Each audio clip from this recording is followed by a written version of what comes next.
Welcome to morning మన్నా. నేటి వాక్య దర్శనం కొరకు కీర్తన గ్రంథం 4వ సంకీర్తన 3వ చరణం. యెహోవా తన భక్తులను తనకు ఏర్పాటు చేసుకున్నాడని తెలుసుకొనడి, నేను యెహోవాకు మొరపెట్టగా ఆయన ఆలకించును. మరొకసారి దావీదు కీర్తనలో నుండి ఈ ఉదయకాల సమయంలో బ్లెస్సడ్ లైఫ్, ఆశీర్వదింపబడిన జీవితానికి కావలసిన 4 ప్రాముఖ్యమైన సత్యాలు ఈ ఉదయకాల సమయంలో మనం గ్రహించాలి. Number 1, it is a holy, పరిశుద్ధత. యెహోవా తన భక్తులను తనకు ఏర్పరచుకొనుచున్నాడని తెలుసుకొనుడి. ఏర్పరచుకొనుట, ఈ మాటను మనం జాగ్రత్తగా ఆలోచన చేస్తే భక్తులు అన్న మాట గాడ్లీ అన్న మాట ఇంగ్లీష్లో రాయబడతా వచ్చింది. హీబ్రూలో పలాస్ అనే పదానికి ప్రత్యేకింపబడిన వాడు, వేరుగా జీవించేవాడు అని అర్థం. భక్తులు దేవుని కొరకు ప్రత్యేకంగా జీవించడానికి తమ పరిశుద్ధ జీవితాన్ని ఏర్పాటు చేసుకోవాలి. అలాంటి వారి కొరకు దేవుడు ఆశీర్వదింపబడిన జీవితాన్ని ఆయన ముందు పెట్టాడు అన్న సత్యాన్ని కూడా ఈ ఉదయకాల సమయంలో మనం ఆలోచన చేయాలి. రాజు యొక్క విధి ఏంటి అనంటే తనకు అప్పగించబడిన నిధిని సంరక్షించటం. అలాగే దేవుడు కూడా మనల్ని విలువైన దానిగా ఎంచి మనల్ని సంరక్షిస్తున్నాడు అన్న సత్యాన్ని గ్రహించాలి. రెండో విషయాన్ని మీకు జ్ఞాపకం చేస్తాను. ఇట్ ఈజ్ ఎ హర్డ్, ఆలకించును లేదంటే వినుట. నేను యెహోవాకు మొరపెట్టగా ఆయన ఆలకించును. ప్రార్థనను దేవుడు ఎప్పుడు విస్మరించేవాడు కాదు. మనం ఎలాంటి చిన్న ప్రార్థన చేసినా, ఎలాంటి కఠినమైన పరిస్థితుల్లో ప్రార్థన చేసినా, ఎంత ఆవేదనతో దుఃఖముతో మౌనంగా ప్రార్థన చేసినా అది దేవుడు ఆలకించేవాడు, వినేవాడు అన్న సత్యాన్ని కూడా ఈ ఉదయకాల సమయంలో మనం గ్రహించాలి.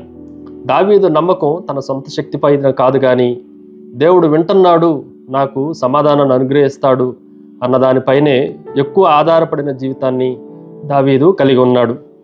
పిల్లలు గుసగుసలాడటం, మౌనంగా రోధించటం తల్లిదండ్రులు ఎంత క్షుణ్ణంగా వినగలరో దేవుడు కూడా మన భారభరితమైన హృదయాల నుండి వచ్చే ప్రతి ప్రార్థనను ఆయన ఆలకించును.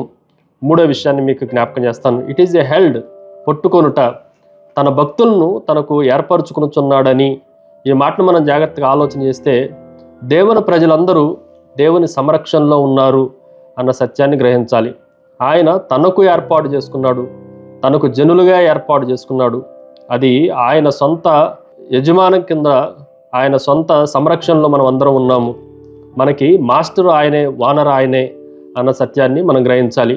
గొర్రె కానీ గొర్రె పిల్ల కానీ తన కాపరి పైన ఏ విధంగా అయితే ఆధారపడి శత్రువులు, భయాలు, పిరికితనము లేకుండా ధైర్యంగా ఉండగలదో, మనం కూడా దేవుని కాపరత్వంలో మన యజమాని సంరక్షణలో ఉన్నాము అన్న సత్యాన్ని గ్రహించాలి.